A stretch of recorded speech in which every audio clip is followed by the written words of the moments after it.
Lucy कबूतरी का पति कबूतर बहुत बीमार था। सब पक्षी लूसी के घर जमा थे। ओहो कबूतर भाई, अचानक आपको क्या हो गया? मैं कहती थी आपको कि आराम भी कर लिया करें, लेकिन काम काम काम, मेरी एक नहीं सुनते थे। लूसी बहन, आप बिल्कुल चिंता ना करें।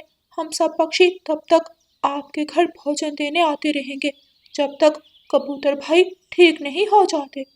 हाँ लूसी, बिल्कुल भी चिंता मत करना। सब पक्षी कबूतर का हाल चाल पूछकर अपने अपने घरों को वापस चले जाते हैं। कालू, तुम्हें पता है कबूतर बहुत बीमार है। आपसे सभी पक्षी लूसी के घर भोजन देने जाया करेंगे जब तक कबूतर ठीक नहीं हो जाता। ये तो अच्छी बात है गौरी। क्या अच्छी बात है कालू? अगर हम अपना भोजन उस गंदी आंखों वाले को दे देंगे तो हम क्या खाएंगे? गौरी, अगर तुम नहीं भी दोगी बाकी पक्षी दे देंगे, इसलिए इस बारे में अब बात ना करो। दूसरों की मदद करनी नहीं होती, बस ऐसे ही बोलती रहती हो तुम। कालू, उस रानू का अच्छे से पता है मुझे। वो तो हर रोज भोजन देने जाएगी। अब क्या चाहती हो गौरी तुम? कालू, इससे पहले कि रानो लूसी के घर भोजन लेकर जाए, तुम रानो के घर जाया करोगे। फिर गौरी कवि अपना प्लान कालू कवि को बताती है। पागल हो गई हो गौरी, तुम्हारी ऐसी किसी भी हरकत में मैं तुम्हारा कोई साथ नहीं दूंगा। ना दो साथ, मैं खुद चली जाऊंगी सुबह। फिर तुम आना मेरे पास भोजन खाने, मैं फिर बताऊंगी तुम्हें। अगले दिन गौरी कवि अपने घर से निकलती है और रानो चिड़िया के घर पहुंच जाती है। कैसी हो रानो बहन, भोजन कर लिया तैयार?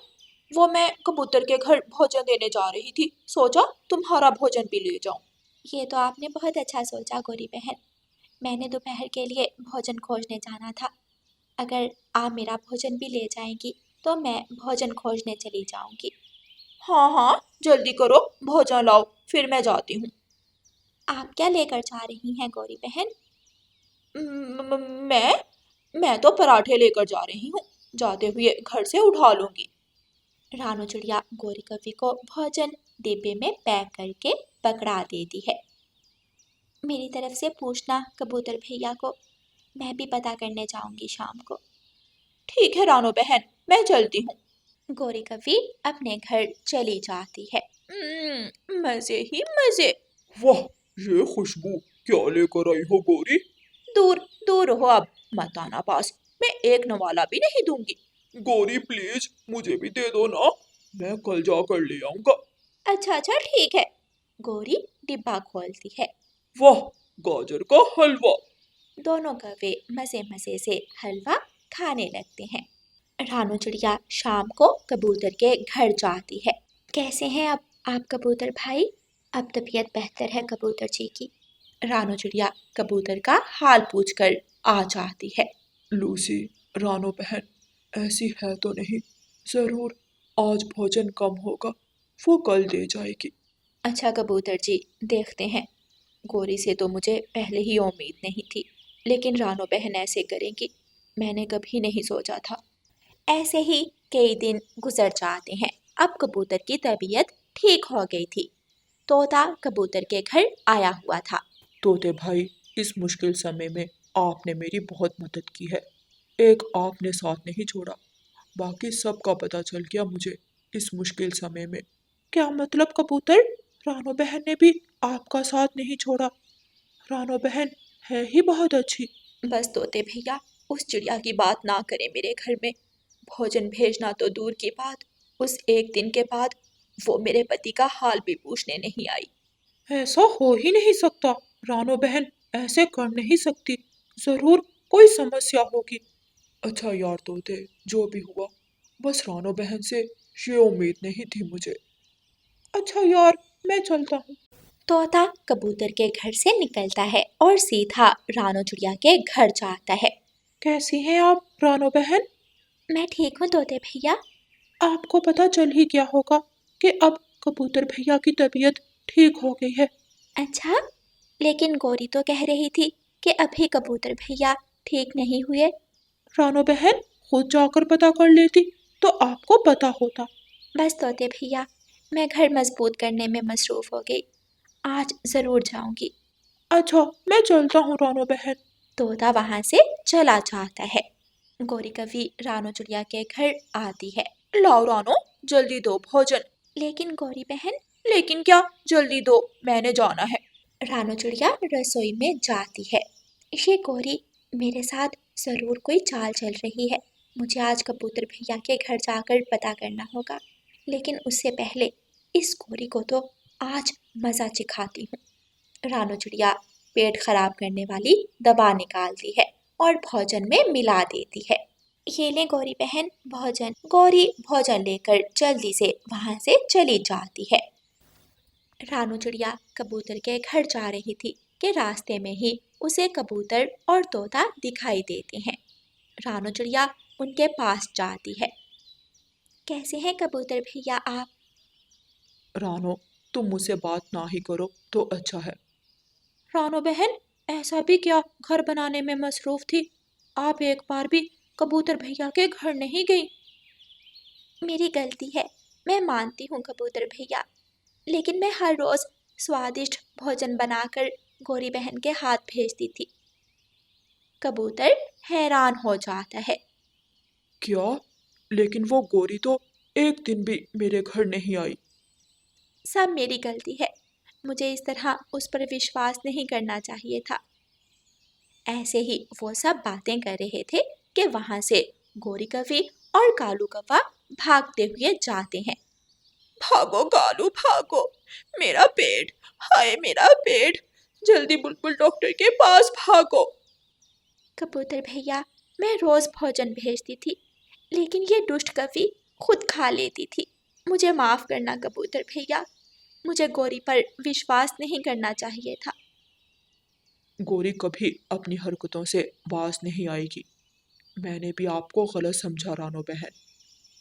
वैसे रानो बहन, गौरी को तो अच्छा सबक सिखाया आपने। घर जाकर कबूतर सारी बात अपनी पत्नी लूसी कबूतरी को बताता है। अच्छा तो ये बात थी, मैं भी सोचूं रानो बहन ऐसा कैसे कर सकती है। प्यारे दोस्तों, इस कहानी को लाइक, अपने दोस्तों के साथ शेयर और चैनल को सब्सक्राइब करना बिल्कुल मत भूलना। आपका धन्यवाद। गुड़िया और मीना दोनों बहुत अच्छी सहेलियां थीं। वो दोनों हमेशा एक साथ रहती, एक साथ स्कूल जाती, मगर दोनों के मिजाज में बहुत फर्क था। ईना, हमें पहले घर जाना चाहिए, बाद में अगर कहीं जाना हुआ तो अपनी मम्मा से पूछकर चली जाना। गुड़िया, मेरी मम्मा मुझे झरने पर जाने की इजाज़त नहीं देंगी। प्लीज़ चलो ना, तुम मेरी अच्छी दोस्त हो ना, आ जाओ मेरे साथ। गुड़िया मीना की बात मान लेती है। गुड़िया और मीना झरने की तरफ चली जाती हैं। वो दोनों झरने पर पहुंच जाती हैं। गुड़िया देखो, ये फूल मेरे माथे पर कितना सुंदर लग रहा है। हाँ मीना, बहुत सुंदर लग रहा है। मैं तो हूँ ही सुंदर, मैं तो हमेशा सुंदर दिखती हूँ। वैसे भी लड़की पक्षियों को खूबसूरत नज़र आना चाहिए। कोई भी लड़का पक्षी देखे तो फिदा हो जाए। मीना, पागल हो गई हो तुम? कितनी अजीब बातें करती हो। लड़कियां पक्षी सादगी में ही अच्छी लगती हैं, ऐसे मेरी मम्मा कहती हैं, और हमें लड़के पक्षियों से दूर ही रहना चाहिए। कहाँ रह गया, आया नहीं अभी तक। मीना मन ही मन सोचती है। मीना चलो अब घर चलते हैं। बस थोड़ी देर और रुक जाओ, फिर चलते हैं। मीना, मैं जा रही हूँ, तुम बाद में आ जाना। बस इतनी सी है तुम्हारी दोस्ती, मेरे लिए थोड़ी देर भी नहीं रुक सकती। आज तुम्हें किसी से मिलवाऊंगी, बस वो आता ही होगा। कौन? राजू, वो मेरा दोस्त है। गुड़िया, वो बहुत अच्छा है, बिल्कुल हीरो लगता है, हीरो, मेरे सपनों के शहजादों के जैसा। मीना, ये सब ठीक नहीं है। तुम मेरी दोस्त हो, इसलिए मैं तुम्हें समझा रही हूँ। रुक जाओ, ये सब बहुत गलत है। लड़के पक्षी मासूम चिड़ियाओं को फंसाते हैं, तुम इस सब में ना पड़ो। गुड़िया, मेरे ख्याल में तुम्हें चले जाना चाहिए। जाओ, रानू आंटी तुम्हारा इंतज़ार कर रही होंगी। गुड़िया वहाँ से चली जाती है। गुड़िया मीना के लिए बहुत परेशान थी। गुड़िया बेटी, आ गई तुम? मुँह हाथ धो लो, मैं तुम्हारे लिए खाना लगाती हूँ। यूं ही दिन गुजरते गए। मीना चिड़िया आए दिन राजू के साथ घूमने लगी। कभी वो किसी होटल पर उसके साथ खाना खाने जाती तो कभी नदी पर बैठकर खूब बातें करती। मीना, क्या तुम मुझसे शादी करोगी? राजू, इस सब के लिए पहले मेरी मम्मा को मनाना होगा। तुम कोई काम भी तो नहीं करते हो। मेरी मम्मा नहीं मानेंगी। पहले तुम अपने लिए कोई काम तलाश कर लो, फिर मैं मम्मा से तुम्हारे बारे में बात करूँगी। अभी मैं चलती हूँ। मीना वहाँ से जाने लगती है तो गौरी कवि उसे देख लेती है। तौबा तौबा, क्या हो गया है इन चिड़ियाओं को? मैं अभी जाकर इसकी माँ को बता कर आती हूँ। मीना घर पहुँच जाती है। मीना, कहाँ थी तुम? कब से मैं तुम्हें यहाँ वहाँ ढूंढ रही हूँ। मैं तो बस। गौरी भी वहाँ आ जाती है। ये क्या बताएगी तुम्हें? मैं बताती हूँ। गौरी आंटी, आप? हाँ, मैंने देखा है जब तुम उस राजू से हंस हंस कर बातें कर रही थी। राजू? कौन कौन है ये राजू? मीना, मैं ये सब क्या सुन रही हूँ? मम्मा, वो राजू मेरा दोस्त है। वो बुरा पक्षी नहीं है। वो मुझसे शादी करना चाहता है। मीना की माँ मीना के मुंह पर एक जोरदार थप्पड़ मारती है। तुम्हें ज़रा भी शर्म नहीं आ रही? ये सब बकवास करते हुए बेशर्म कैसे मज़े से बता रही है। मम्मा, मैं राजू से प्यार करती हूँ। चली जाओ यहाँ से। मीना रोती हुई वहाँ से दूसरे कमरे में चली जाती है। मैं तो कहती हूँ इसकी शादी कर दो, ये ना हो ये तुम्हारा मुंह काला करवा दे। गौरी कवि वहाँ से चली जाती है। गौरी कवि पूरे जंगल में ये खबर फैला देती है। गौरी कवि रानो चिड़िया के घर जाती है और सारी बात रानो चिड़िया को बताती है। गौरी बहन, ये तो बहुत गलत बात है। राजू तो एक नंबर का कामचोर है और वो आवारा पक्षी है। वो हमारी मीना को कभी भी खुश नहीं रख पाएगा। वही तो उसकी माँ उसे समझा रही थी, मगर आजकल की औलाद कहाँ मानती है, खुद को ही अक्लमंद मानती है। गौरी बहन, मैं मीना को समझाऊंगी।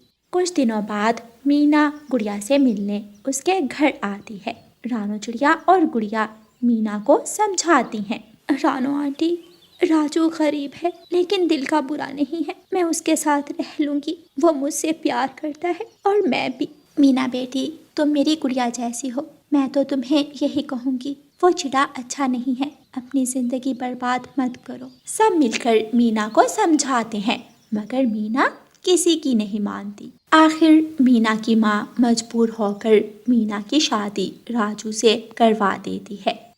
कुछ दिन तो राजू अच्छा रहता है और फिर अपना असल चेहरा दिखाने लगता है। मीना, जाओ अपनी माँ से कुछ पैसे लेकर आओ। मुझे अपने दोस्त का कर्ज लौटाना है। मगर राजू, मैं अपनी माँ से और पैसे नहीं मांग सकती। मैं आखिरी बार कह रहा हूँ, अगर तुमने मुझे पैसे लाकर नहीं दिए तो आज से तुम्हारा खाना पीना सब बंद कर दूंगा। राजू, तुम तो मुझसे प्यार करते थे ना। ये सब क्या है? तुम मेरे साथ ऐसा क्यों कर रहे हो? थक चुका हूँ मैं, अब मुझसे ये नाटक नहीं होता। जाओ और जाकर पैसे लेकर आओ। मीना राजू का बदला हुआ बर्ताव देखकर हैरान रह जाती है। वो अब समझ चुकी थी कि सब पक्षी सच्चे थे और उसकी आंखों से अब प्यार की पट्टी उतर चुकी थी। मीना घर से बाहर आती है और एक जगह बैठकर रोने लगती है। ये मैंने क्या कर दिया? मैंने अपनी ज़िंदगी बर्बाद कर ली। सबने मुझे रोका, सबने समझाया, मगर मैंने किसी की नहीं मानी। राजू, तुम मेरे साथ ऐसा कैसे कर सकते हो? शायद मुझ जैसी लड़कियां पक्षी इसी लायक होती हैं, इसी लायक होती हैं।